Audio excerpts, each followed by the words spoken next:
Ekonom kachalchamiz tayyor bo'ldi. Mini varianti. Bu mayda bo'lgani bilan duolasa 100 kvadratdan 120 kvadratgacha chotka qilib isitib beradi. Hozir kech bo'lsa ham bitta test qilib birga ko'ramiz. Necha litr suv ketadi?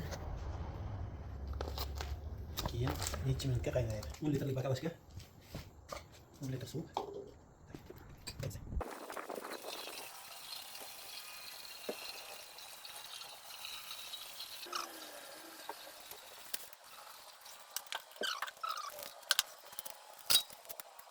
Mana soat 18:37.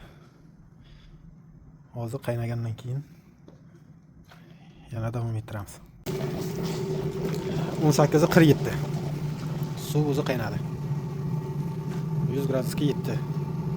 Rovna 11 minutga 13 litr suv.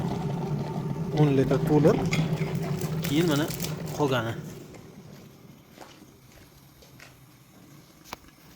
Rezultatga o'zlaring baho berasizlar.